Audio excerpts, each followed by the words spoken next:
Bismillahirrahmanirrahim. Assalamualaikum warahmatullahi wabarakatuh.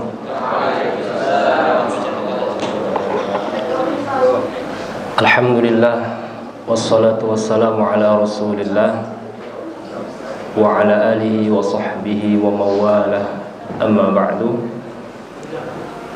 Alhamdulillah, kita bersyukur pada Allah Subhanahu wa ta'ala karena masih diberikan banyak kenikmatan, hidayah dan taufiknya, nikmat sehat, nikmat iman dan nikmat-nikmat lainnya.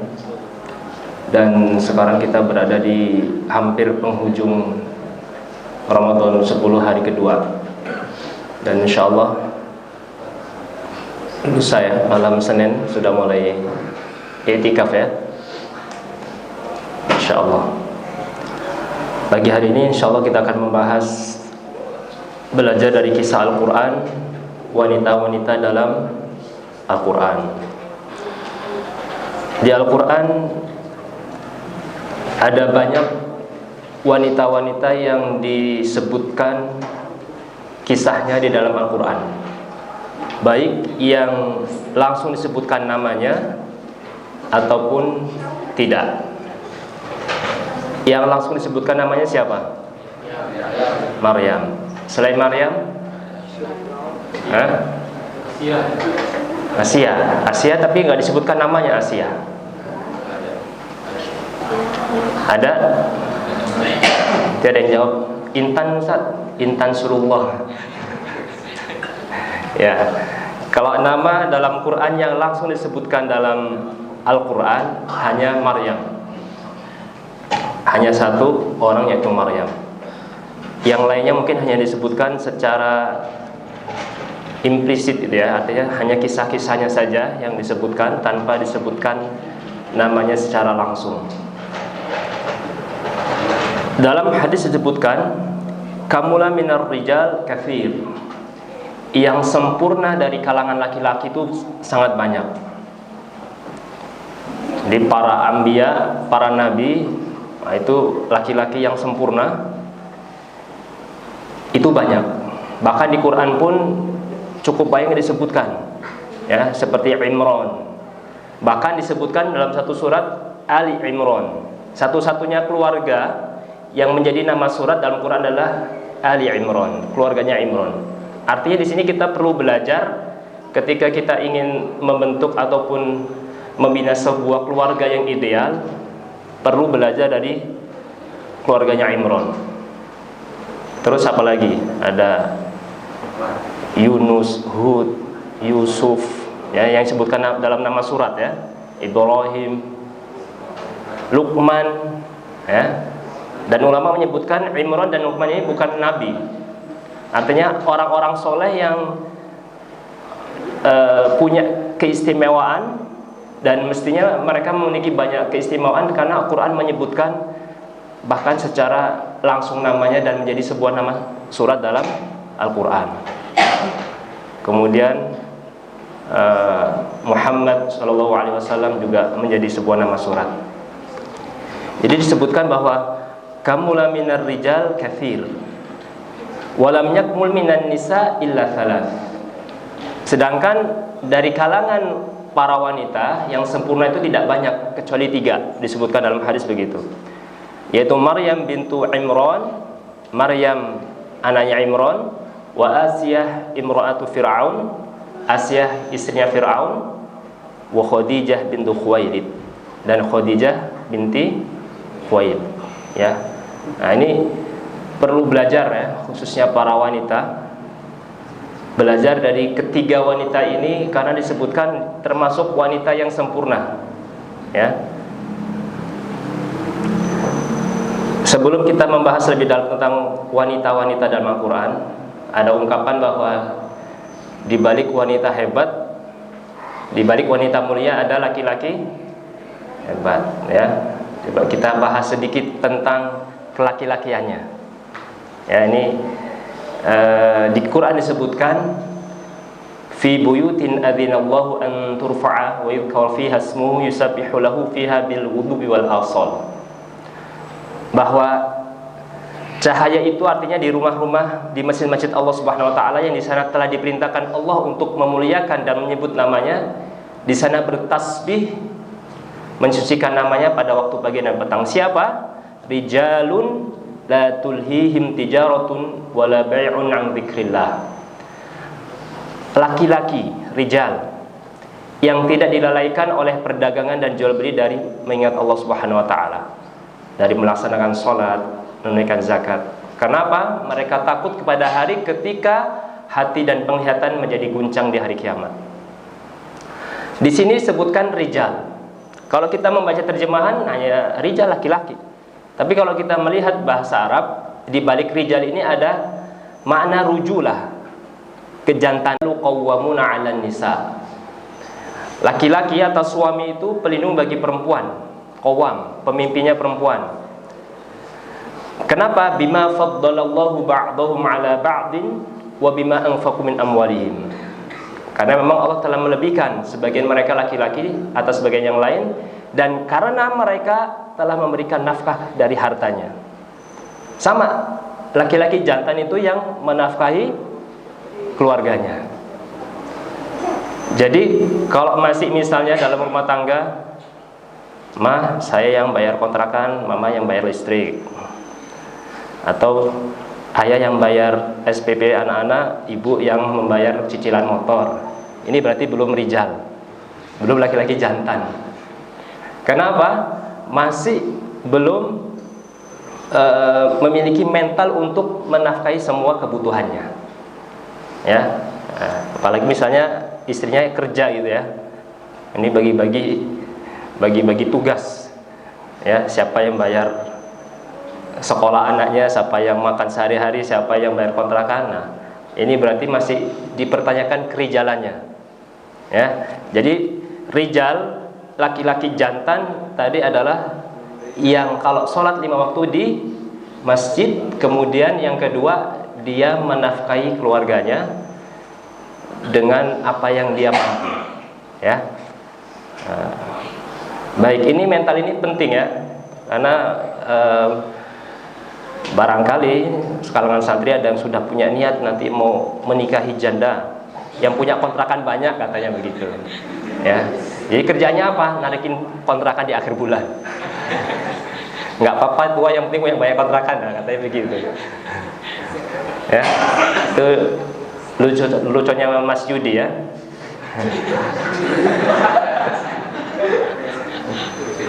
Nah, ini kalau begini berarti belum rijal, ya, karena sudah punya niat mencari yang begitu, ya. Mudah-mudahan kita semua di sini adalah para rijal, laki-laki yang jantan, ya, sempurna dalam artinya sempurna kelaki-lakiannya, ya, karena tadi tidak dilalaikan dari mengerjakan salat 5 waktu, kemudian ke masjid, dan juga memiliki semangat untuk menafkahi keluarganya. Baik, nah itu sedikit iklan, ya, sebelum masuk ke judul aslinya. Banyak sekali kisah-kisah para wanita yang disebutkan dalam Al-Quran. Sekarang kita akan mencoba mempelajari yang ada di surat At-Tahrim ayat 10 sampai 11, nanti juga ada ayat ke-12. Di sini merupakan kisah dari istri Nabi Nuh dan juga istri Nabi Lut dan juga istri Fir'aun. Daraballahu mathalan, Allah membuat perumpamaan bagi orang masalil ladzina kafaru, ya, membuat perumpamaan bagi orang-orang kafir. Imra'ata Nuhin wa imra'ata Lut, istri Nabi Nuh dan istri Nabi Lut. Kanata tahta abadaini min ibadina salihaini fa khanatahuma.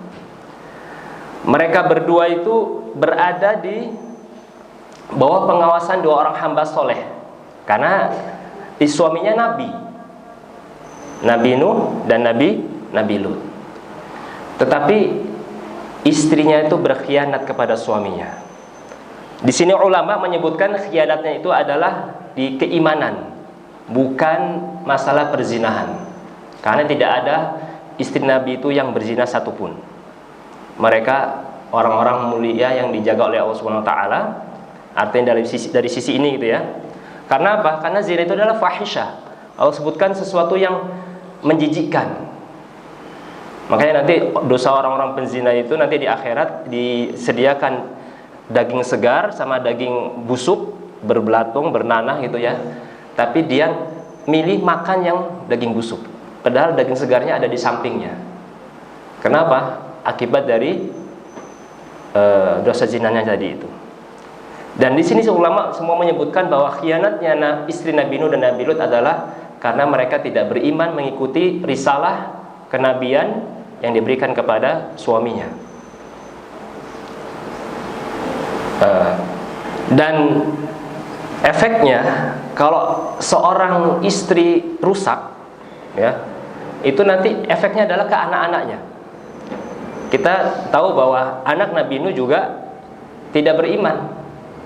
Ketika datang musibah ataupun azab banjir besar, di mana semua orang-orang beriman sudah berada di atas perahunya, anaknya Nabi Nuh dipanggil, ya bunai irkam ma'ana wala takum ma'al kafirin. Wahai anakku, naik ikut bersama kami dan jangan bersama orang-orang kafir.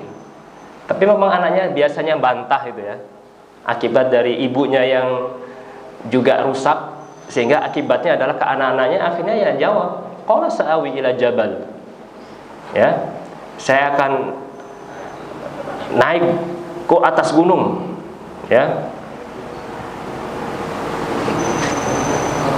ya'simuni minal ma. Jadi mereka anaknya Nabi Nuh berusaha untuk naik ke atas gunung supaya selamat dari banjir tersebut.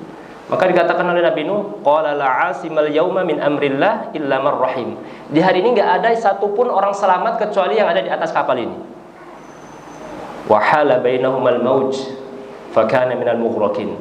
Jadi ketika perbincangan seperti itu, datang besar ombak, udah habis ya. Terputus di situ komunikasi antara Nabi Nuh dan anaknya. Bisa dibayangkan ya betapa sedihnya seorang ayah memiliki anak yang sudah dipastikan tidak ada satupun yang selamat kecuali yang naik ke atas perahu, ternyata anaknya tidak mau mengikuti ayahnya.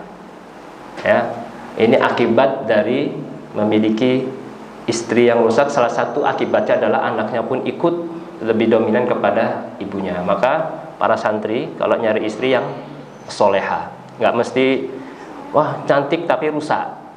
Mendingan mana, jelek soleha atau cantik rusak? Antum ngaca dulu. Kalau nyari cantik soleha ngaca dulu ya. Pantes apa enggak? Maharnya bisa kayak UAS apa enggak nih? Berapa maharnya? 244 gram ya. Hampir 200 juta.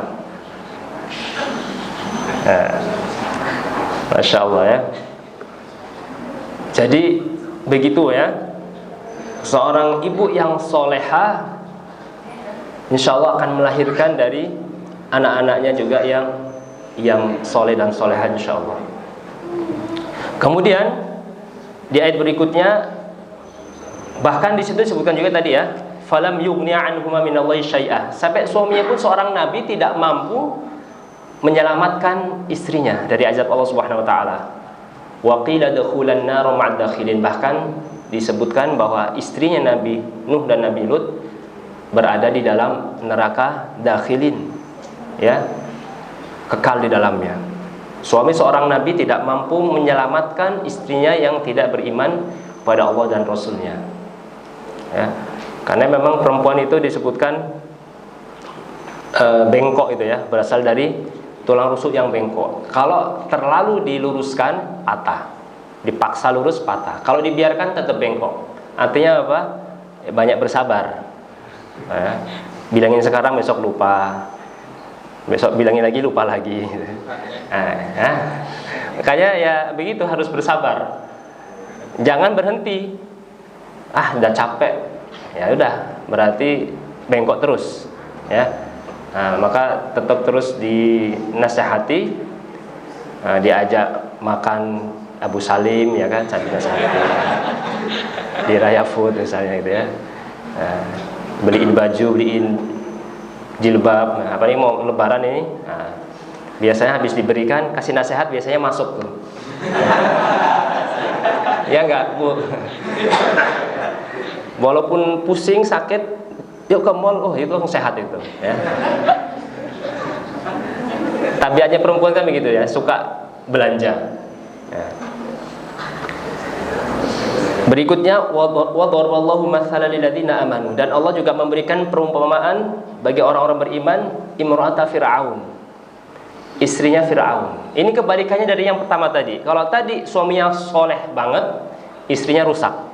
Yang sekarang kebalikannya, suaminya rusak banget, tapi istrinya soleha. Kalau tadi istrinya rusak, efeknya ke anaknya. Kalau istrinya Fir'aun kira-kira apa? Ya. Nah, ini idh qalat rabbi ibni li 'indaka baitan fil jannah wa najjini min fir'auna wa 'amalihi. Jadi kalau punya suami rusak, istrinya soleha, yang tersiksa adalah istrinya. Makanya para santriwati ya sama juga, cari yang soleh. Nggak mesti harus kaya raya, yang penting cukup. Mau umroh cukup, cukup duitnya ya. Mau beli mobil cukup juga, ya. Coba bayangkan Fir'aun itu kan raja, penguasa, hidup di istana, semuanya serba ada, mewah. Tapi ternyata istrinya Fir'aun tidak merasakan kebahagiaan itu. Sampai dia apa? Berdoa kepada Allah, Rabbi ibni li 'indaka baitan fil jannah. Ya Allah, bangunkan untukku rumah di surga. Karena rumah di istana itu tidak ada nikmatnya sama sekali. Makanya kalau seorang istri berbeda fikroh dengan suaminya, itu tersiksa, ya. Mau murojaah, suaminya nggak paham Quran, Bu, baca Quran terus sih, nah, gitu kan. Baru aja baca Quran misalnya kan, ya. Mau sholat sunnah, sholat lama amat, nah, jadi nggak didukung. Yang ada adalah istrinya, walaupun diberikan mungkin fasilitas mewah, akan tersiksa dengan hal-hal tersebut. Seperti ini istrinya Fir'aun, hidup di dalam naungan istana yang serba ada, serba mewah, semua difasilitasi, ternyata tidak merasakan kebahagiaan itu. Kenapa? Berbeda dengan suaminya. Bahkan juga wanajjini min fir'auna wa 'amalihi, supaya diselamatkan dari Fir'aun dan perbuatannya. Nah, makanya nanti para suami juga tanya ibunya ya, istrinya ya, pernah nggak istrinya berdoa seperti itu? Ya Allah, selamatkan aku dari suamiku dan perbuatannya. Berarti kita Fir'aun juga ya. Na'udzubillah ya. Makanya para bapak ibu kalau cari mantu juga begitu ya, cari mantu laki-laki yang soleh. Insya Allah walaupun hidup dalam kesederhanaan, tapi mereka berada dalam satu misi, satu visi gitu ya, insya Allah akan bahagia. Tapi kalau diberikan pasangan yang walaupun kaya, serba ada, tapi tidak sejalan, biasanya istri akan merasakan ketidakbahagiaan itu, seperti si Fir'aun ya. Nah, inilah yang diperumpamakan Allah Subhanahu wa taala, bahwa ada perumpamaan laki-laki soleh memiliki istri yang rusak, ataupun suami yang rusak memiliki istri yang soleha. Walaupun juga nanti ada perumpamaan keluarga yang sempurna ya, seperti disebutkan di awal surat Tahrim, keluarga Nabi Shallallahu Alaihi Wasallam. Kemudian di ayat yang ke-12, wa Maryam binata Imran allati ahsanat farjaha, dan Maryam putri Imran yang memelihara kehormatannya. Nah, fanafakhna fihi min ruhina, maka kami tiupkan ke dalam rahimnya sebagian dari ciptaan kami. Wa saddaqat bi kalimati rabbiha, dan dia membenarkan kalimat-kalimat Tuhannya, wa kutubihi, dan kitab-kitabnya, wa kanat minal qanitin, dan dia termasuk orang-orang yang taat. Ya. Qanitin ini jamak, masuk di dalamnya laki-laki dan perempuan. Padahal kan bicara tentang Maryam. Kalau khusus di antara perempuan berarti harusnya wa kanat minal qanitat. Tapi Allah menyebutkan minal qanitin. Artinya tadi di antara laki-laki yang sempurna, Di sana juga disebutkan masuk di dalamnya Maryam dalam barisan tersebut. Artinya Maryam ini wanita yang luar biasa. Ketaatannya itu masuk di kalangannya juga orang-orang laki-laki, tidak hanya khusus di kalangan perempuan. Nah, ini perlu dipelajari ya, khususnya para wanita, tentang Maryam yang luar biasa, yang menjaga kehormatannya, kesuciannya, di mana sekarang zaman sekarang ini, masya Allah, ya, banyak perempuan yang rusak. Karena kalau perempuannya rusak, akhirnya apa? Laki-lakinya pun ikut rusak. Tapi kalau perempuannya menjaga, laki-lakinya rusak, insya Allah juga akan menghargai.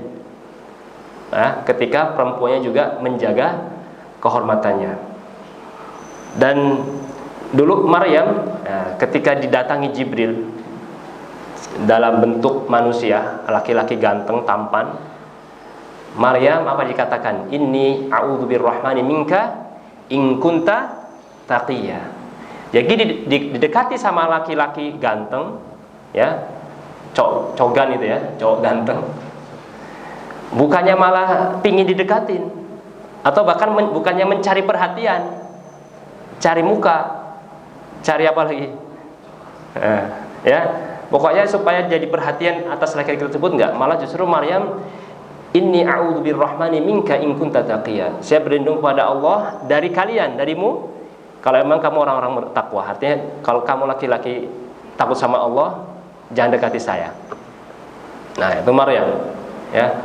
Bukan malah sebaliknya, bikin janjian, yuk kita jalan-jalan, ketemuan di sana, ataupun ketemuan di sosmed, ya, pura-pura nanya, pura-pura apa, nanti lama-lama menjadi bibit-bibit yang akhirnya tidak baik, ya.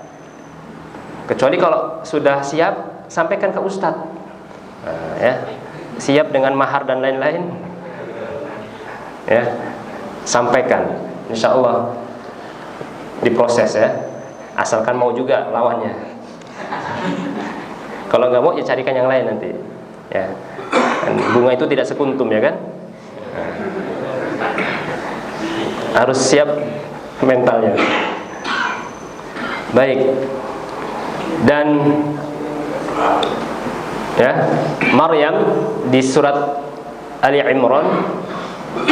Jadi ibunya Maryam ketika mengandung, kita bacanya ayatnya, idz qalat imra'atu fir'aun idz qalat imra'atu Imran, yaitu istri Imran, rabbi inni nadartu laka ma fi batni muharrara.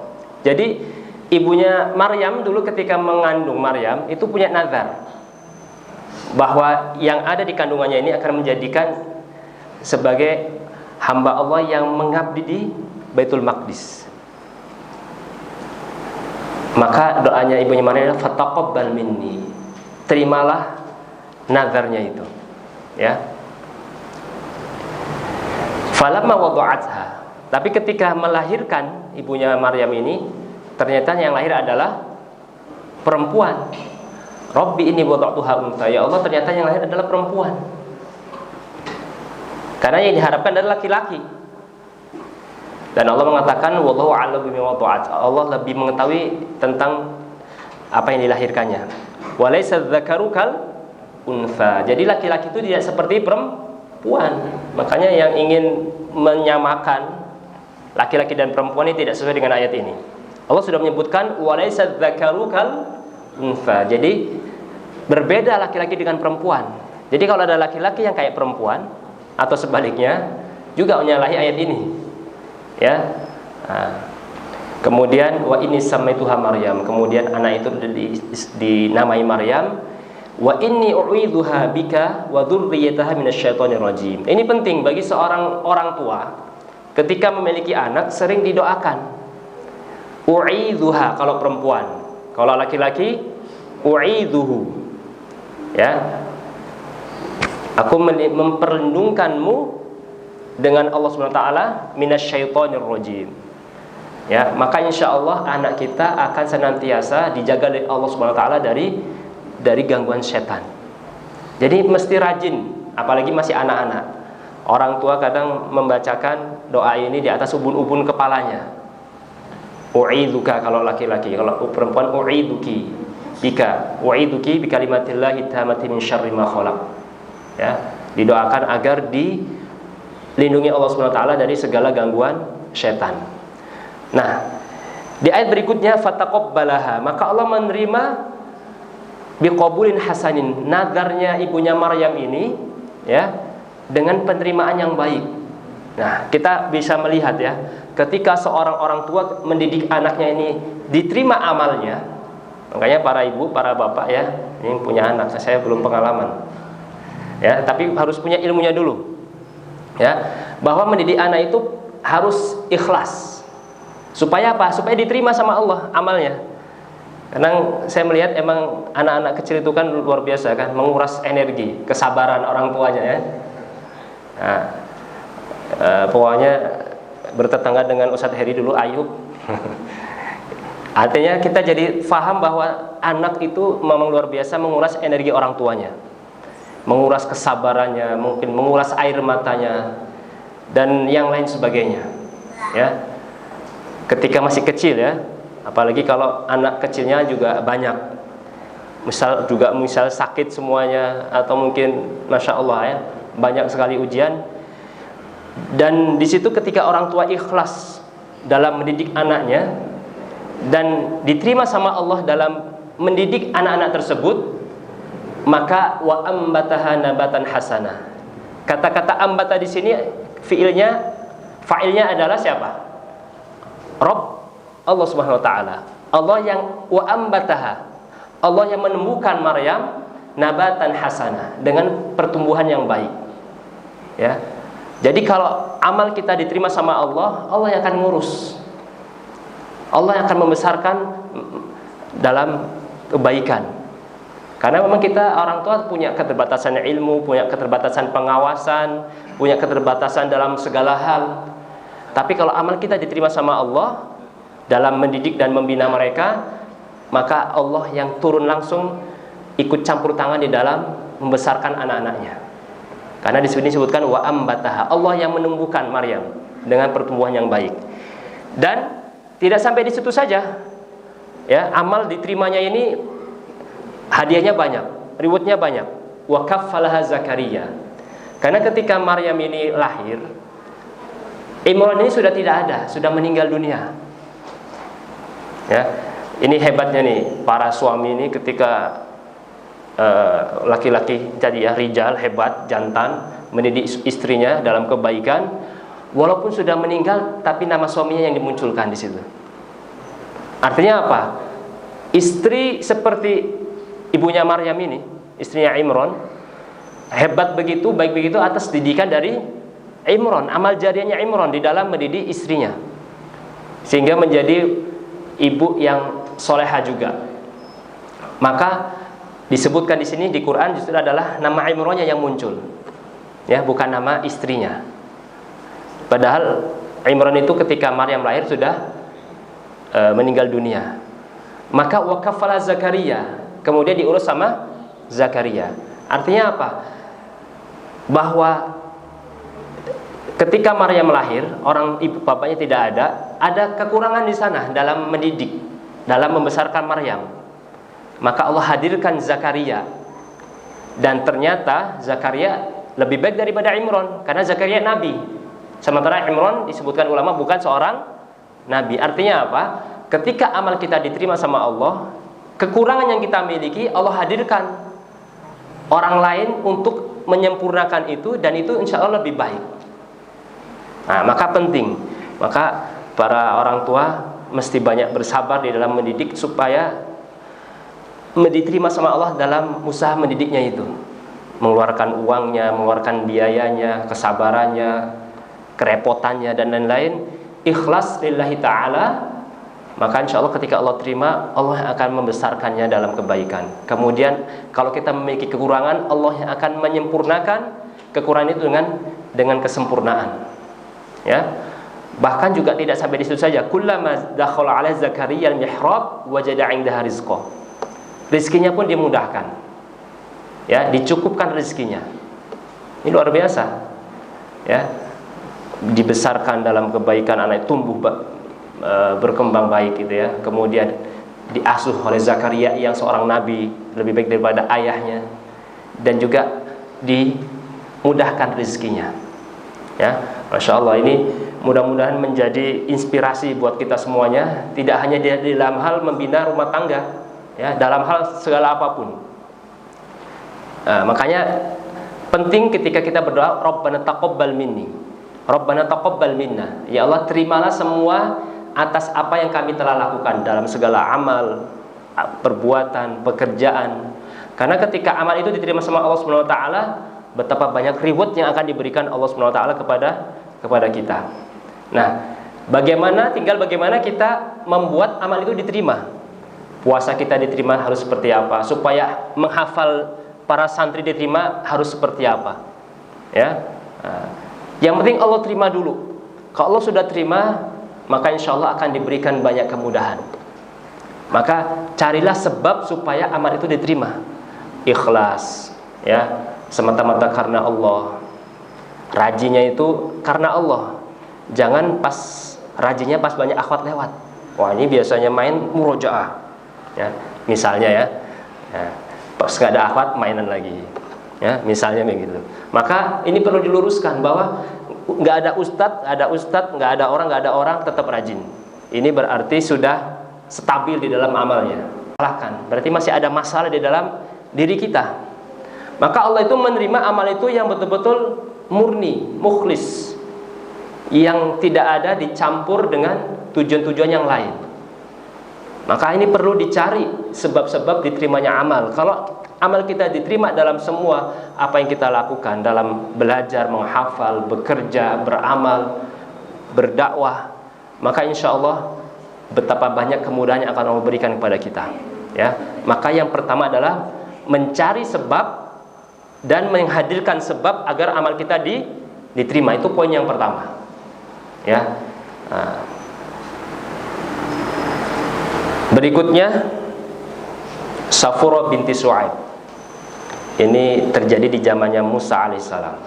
Ya. Ulama menyebutkan Su'aib di sini bukan Nabi Su'aib, ya, karena memang Nabi Musa tidak hidup satu zaman dengan Nabi Su'aib. Hanya saja namanya sama, ya, dan juga kebetulan di Madian. Tapi ulama menyebutkan bahwa Su'aib di sini bukan Nabi Su'aib yang di kalangan para nabi. Jadi ketika Nabi Musa lari dari Mesir, ya, karena habis jorokin dari suku Kipti, ya, dijorokin aja mati gitu.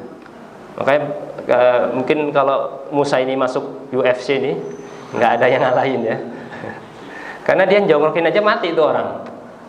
Tenaganya luar biasa, ya. Luar biasa. Ada batu besar ditonjok aja pecah itu batunya.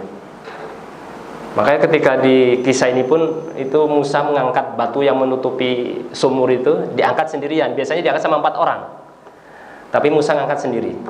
Maksudnya Musa ini luar biasa kuatnya, sampai jongkrokin orang aja mati. Belum nonjok, ya. Nonjok nggak tahu jadi berapa itu dalam tulang dalamnya itu, ya. Masya Allah.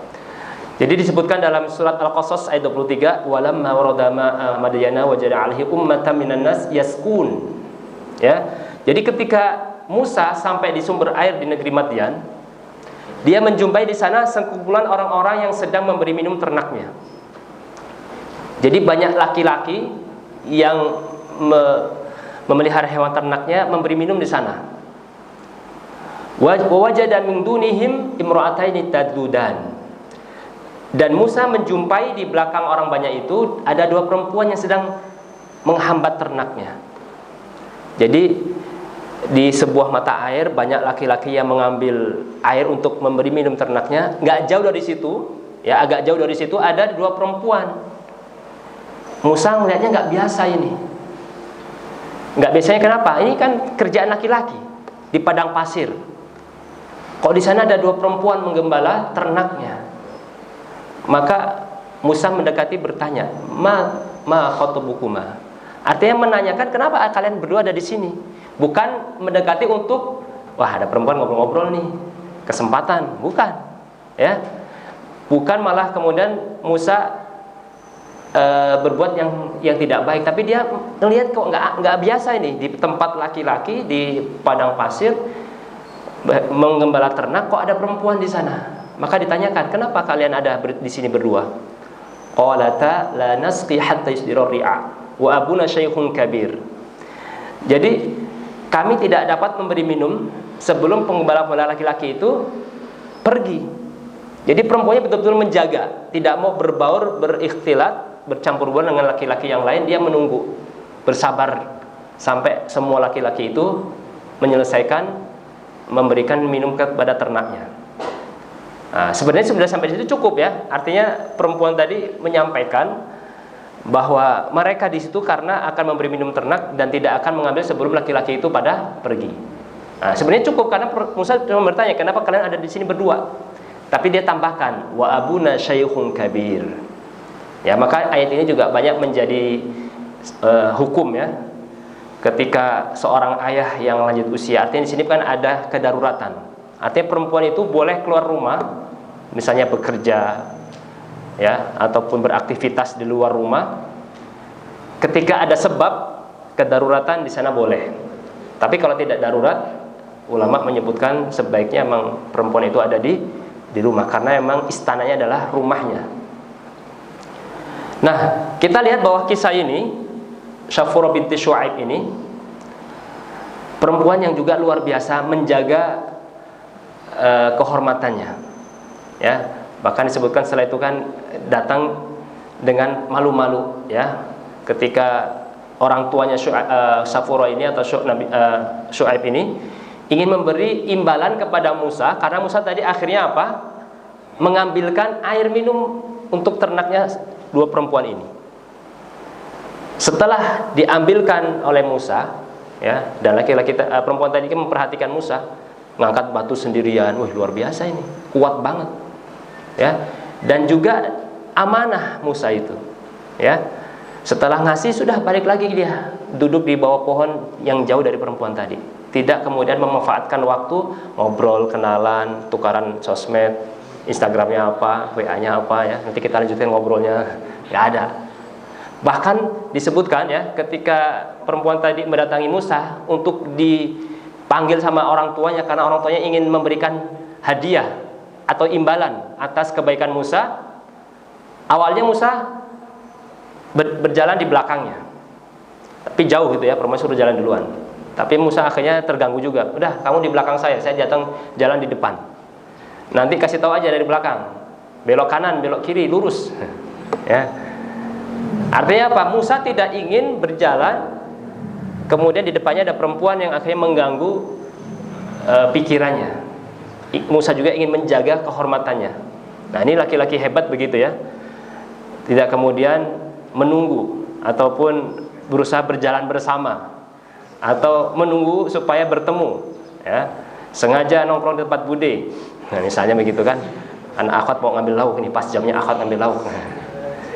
Pura-pura beli, nanti kalau beli dia ada kita pergi ya. Tapi ditunggu dulu kalau belum ya. Ini contoh saja ya. Artinya bukan kemudian memanfaatkan supaya ada pertemuan itu. Ya.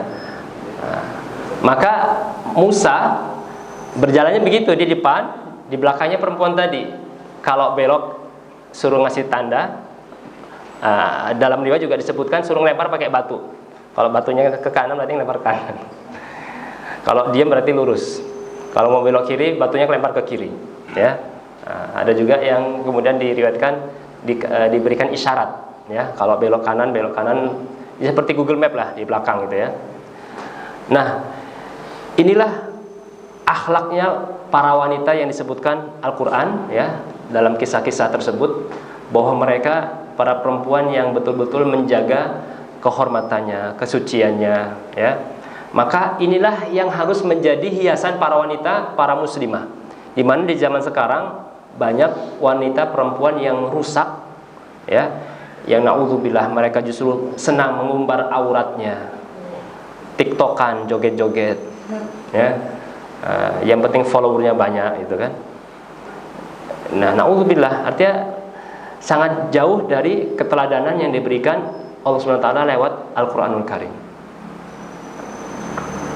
Masih ada waktu ya. Nah, ini kisah terakhir yang saya hadirkan di sini. Saudari Musa alaihissalam. Ya. Ketika ibunya melarungkan Musa di Sungai Nil, kemudian ibunya bilang waqalat li ukhtihi. Ibunya Musa berkata kepada saudari perempuannya, "Qussi, ikutilah Musa." Hanya dengan satu kata. Ya, ini pernah sampaikan kepada santri ikhwan, ya. Hanya dengan satu kata, perempuan tadi, saudari Musa, faham akan apa yang diinginkan sama ibunya. Senang ya, punya anak cerdas. Ya, hanya dengan satu kata dia mampu menerjemahkan apa perintah dari satu kata tersebut. Ya, nah, ini harus menjadi inspirasi buat kita semuanya, bahwa ketika mendapatkan sebuah perintah ataupun apapun itu, maka coba untuk menganalisa juga ini maunya apa, ya, dan harus seperti apa supaya berhasil. Maka saudarinya Musa ini mengikuti Musa, fabasurat bihi an junub, ikuti Musa dari kejauhan. Coba kalau saudari Musa mengikuti Musa dari jarak yang dekat, maka tentara Bani Israel akan mencurigai, apalagi kan wajahnya saudari Musa ini adalah wajah Bani Israel yang waktu itu diumumkan bahwa bayi laki-laki yang lahir akan dibunuh, dan kelihatan di situ Sungai Nil ada peti. Ketika saudari Musa mengikuti dekat pasti akan ketahuan, maka dia mengikuti dari jauh, tapi tetap fabasurat bihi, betul-betul diikuti terus, nggak boleh lengah, ya. Nah, dan tidak sampai di situ saja, bahkan kemudian saudari Musa pun sampai mendapatkan kabar bahwa istana membutuhkan ibu yang bisa menyusui Musa. Artinya apa? Saudari Musa ini tidak sampai hanya sekedar mengikuti saja, tapi betul-betul mendapatkan kabar ataupun hasil dari perintah ibunya. Ya, kan harusnya kalau suruh mengikuti kan udah ikutin, udah selesai, udah hilang ya sudah gitu kan, sudah. Karena waktu itu petinya itu masuk ke jalur sungai yang melewati istana, nggak kelihatan lagi. Harusnya dia udah pulang, udah bu, laporan selesai, anak Musa sudah masuk istana, aja nggak tahu seperti apa, enggak. Tapi saudari Musa ini betul-betul mencari tahu apa yang terjadi di sana.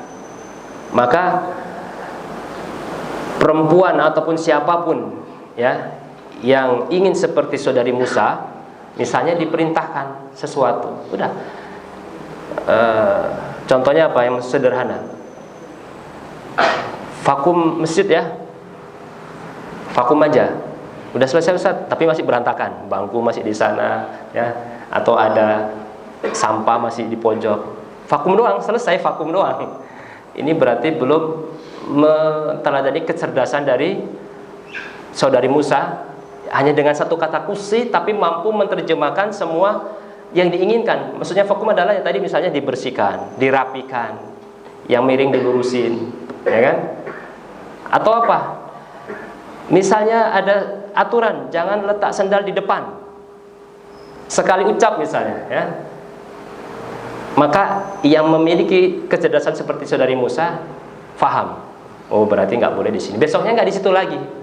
Tapi kalau masih diberitahu setiap hari masih diberikan apa, warning, peringatan, ini masih berarti belum teladani kecerdasan dari saudari Musa, dalam kurung dablek, ya.